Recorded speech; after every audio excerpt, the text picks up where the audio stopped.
অনেক ধন্যবাদ। নিচ্ছি টেলিফোন কল। আসসালামু আলাইকুম। ওয়ালাইকুম আসসালাম। আমি মামুন বলছিলাম মগবাজার থেকে। আচ্ছা। আমার দুটি প্রশ্ন। একটাই হচ্ছে যে আমাদের অনেক হুজুর এবং মাওলানা আছেন যারা বলে থাকেন যে রাসূল সাল্লাল্লাহু আলাইহি ওয়াসাল্লামকে বলে থাকেন হায়াতুন নবী, এটা ঠিক কিনা? আর আচ্ছা। দ্বিতীয় প্রশ্ন হচ্ছে নামাজের জানাজা যদি আমরা করি মাগরিবের নামাজের পরে, তাহলে মাগরিবের নামাজ কি আমরা ফরজ পড়েই জানাজা শুরু করব, না ফরজ পড়ে সুন্নত আদায় করার পর যে আমাদের জানাজার নামাজ আদায় করতে হবে? জি, ধন্যবাদ। মামুন, আপনাকে অনেক ধন্যবাদ। আপনার দুটি প্রশ্নের উত্তর আমরা নিচ্ছি। ডক্টর মাজরুল্লাহ। হায়াতুন নবী, নবী সাল্লাল্লাহু আলাইহি সাল্লাম যতদিন ছিলেন ততদিন কানা হাইয়ান, জীবিত ছিলেন। কিন্তু তার যখন জান কবজ করা হলো তখন তিনি আর জীবিত নন, তিনি মাতা। মানে এই শব্দটা আমরা ইউজ করতে পারি কারণ আল্লাহ তাআলা স্বয়ং ইউজ করেছেন ইন্নাকা মাইয়াতুন ওয়া ইন্নাহুম মাইয়াতুন। এবং আরো বলেছেন আরেকটি আয়াতে ওমা মুহাম্মাদুন ইল্লা রাসূল কাদ খালাত মিন ক্বাবলিহির রুসুল আফা ইম্মাতা আও কুতিলা ইনকালাবতুম মিন আকাবিকুম ইলা আকাবিকুম আলা আকাবিকুম। যে মুহাম্মদ তো রাসূল ছাড়া কিছু নন, তার আগে অনেক রাসূল অতিবাহিত হয়েছেন, তারই ক্রমধারায় যদি তিনি নিহত হন অথবা তিনি মারা যান, তাহলে কি তোমরা পিছন ফিরে যাবে, পিছনের দিকে চলে যাবে, পিছনের আদর্শের দিকে?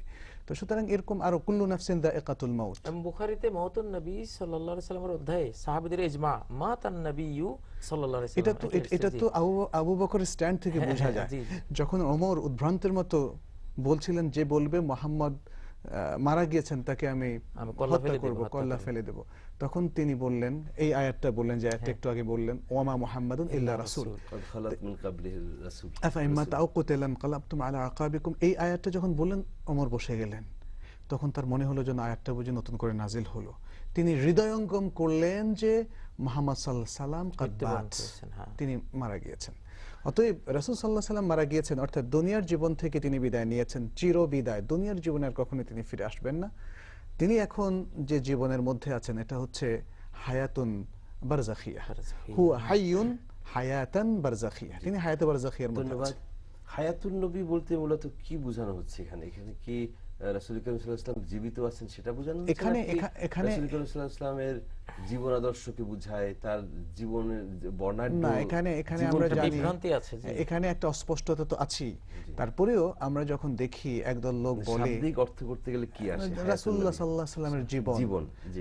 যদি তার জীবন আদর্শের কথা বলেন তাহলে তো হায়াতুন নবী এটা কোনো আরবিতে ব্যবহার করা হয় না, তারা ব্যবহার করেন সিরাতুন নবী, আসিরাহ আন-নববিয়্যাহ। এর উপরে ইবনে হিশামের বই আছে, ইবনে ইসহাকের বই আছে, এবং সিরা নববিয়্যার উপরে শত শত লোকের বই আছে। আর রাহিকাল মাখতুম সর্বশেষ যে বিখ্যাত বইটি আছে এটা হচ্ছে সিরা নববিয়্যাহ। সুতরাং এটা হায়াতুন নববিয়্যাহকে বলে না। কিন্তু যারা বলছেন রয়েছে যে বলা যাবে না। হ্যাঁ, তার কারণ এখানে একটা আকীদার বিভ্রান্তি আছে, এবং বহু লোককে যারা হায়াতুন নবীর কায়েল, প্রবক্তা, তারা বলে থাকেন যে তাদের কোনো হয়তো আকাবের অথবা কোনো ব্যক্তি তারা হাত দিয়ে রাসূল সাল্লাল্লাহু আলাইহি সাল্লামের সাথে হ্যান্ডশেক করেছেন, বা তিনি মিলাদ মাহফিলে হাজির হন, বা তিনি ইত্যাদি। এখনো সাক্ষী ও শাহিদাও, শাহিদা ওয়া মুবাশশিরা ওয়া নাযীরা। জি। তো এই সমস্ত আসলে বিভ্রান্ত আকীদার ফসল।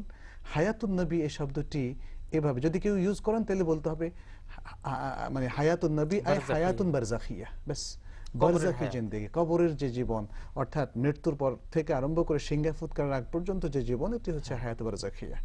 অতএব মানে আহলুস সুন্নাত ওয়াল জামাতের আকীদা অনুযায়ী এইভাবে ব্যাখ্যার বাইরে আর কোনো ব্যাখ্যার কোনো অবকাশ নেই, সেটি বিভ্রান্ত ব্যাখ্যা হিসেবে ধন্যবাদ হবে। দ্বিতীয় প্রশ্ন ছিল যে জানাজার সালাত যদি মাগরিবের পরে পড়েন তাহলে সুন্নতের আগে না পরে, আমার এটা কোনো ইম্পর্টেন্ট বিষয় না। সুন্নাহর পরেই পড়বে, সুন্নাহর মানে একটু সময় নিয়ে পড়বে, অথবা যদি লাশ উপস্থিত হয়ে যায়, যেহেতু মুসল্লিরা স্ক্যাটার্ড হয়ে যাওয়ার আগে, বের হওয়ার আগে, কারণ অনেকে হয়তো বাসায় গিয়ে সুন্নাত পড়বেন, অতএব তাদেরকে ফার্স্ট চান্স দেওয়ার জন্য এবং সবাই যাতে উপস্থিত থাকেন সেই জন্য পরপর পড়ে নিতে পারেন, যেটা আমরা মক্কায়, মদিনায়, মসজিদে নববী এবং হারামে দেখি। কিন্তু এখানে একটা ব্যাখ্যা করা হয় আমাদের দেশে, সেটা হচ্ছে যে জানাজার সালাত হচ্ছে হচ্ছে ফরজে কিফায়া কিফায়া, আর হ্যাঁ। সুন্নাহ হচ্ছে সুন্নতে মুআক্কাদা।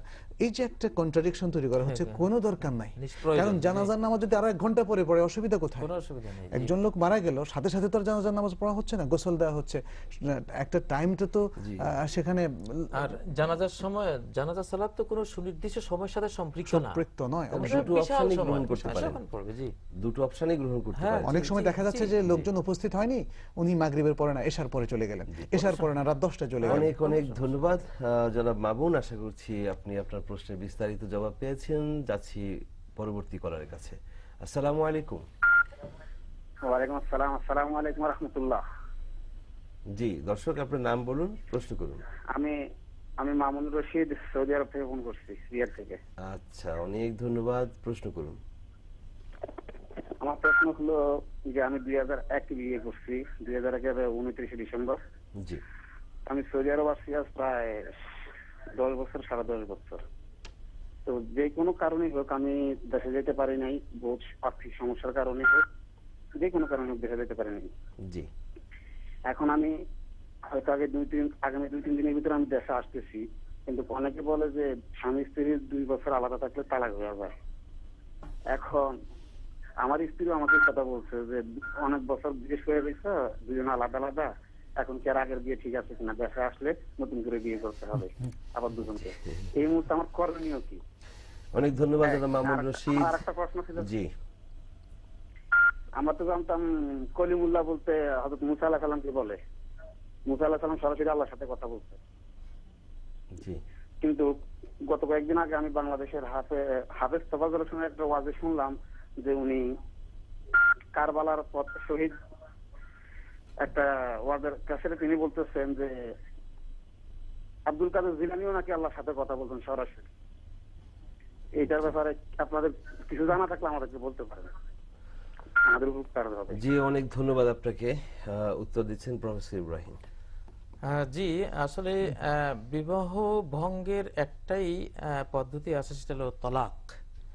তলাক, এই স্বামী স্ত্রী যদি উভয়ে জীবিত থাকেন এবং তাদের যোগাযোগ থাকে, এই অবস্থায় কিছুতেই অন্য কোনো পদ্ধতিতে বিয়ে নষ্ট হবে না, যতই সময় অতিক্রান্ত হোক।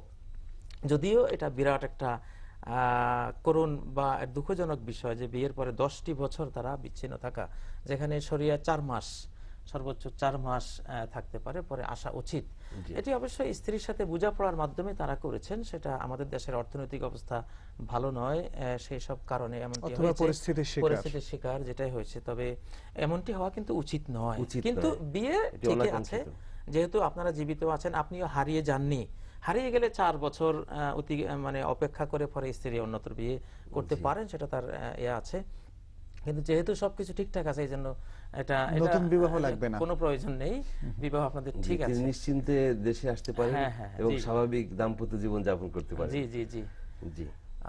আর কালিমুল্লাহ, হ্যাঁ, ওয়াকাল্লামাল্লাহু মুসা তাকলিমা, আল্লাহ মুসা আলাইহিস সালামের সাথে কথা বলেছেন, এটা তো কোরআনিক ঘোষণা।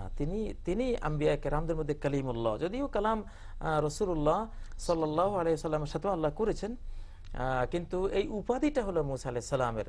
এছাড়া নবী ছাড়া কারো সাথে আল্লাহ কথা বলেছেন যদি কেউ বলে, তাহলে একেবারে বিভ্রান্ত সে ব্যক্তি। কারণ মা কানা লিবাশারিন আন ইউকাল্লিমাহুল্লাহু ইল্লা ওয়াহয়ান, কোন মানুষের সাথে আল্লাহর কথা বলা শোভনীয় নয় বা সম্ভব নয়, এটা তিনি করেন না, ইল্লা ওয়াহয়ান, ওয়াহি ছাড়া, আও মিন ওয়ারাই হিজাব, অর্থাৎ এটা হলো নবুয়তের ব্যাপার, রিসালাতের ব্যাপার, নবী রাসূলদের সাথে তিনি কথা বলেন, এটা কোনো সাধারণ সাথে নয়। জি, আমরা জনাব মামুনুর রশিদের 2টি প্রশ্নের উত্তর পেলাম। এখন আমরা যাচ্ছি বিরতিতে।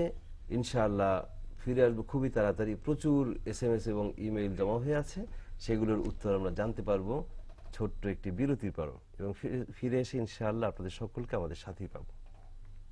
আল্লাহ তুমি দেখাও সরল পথ।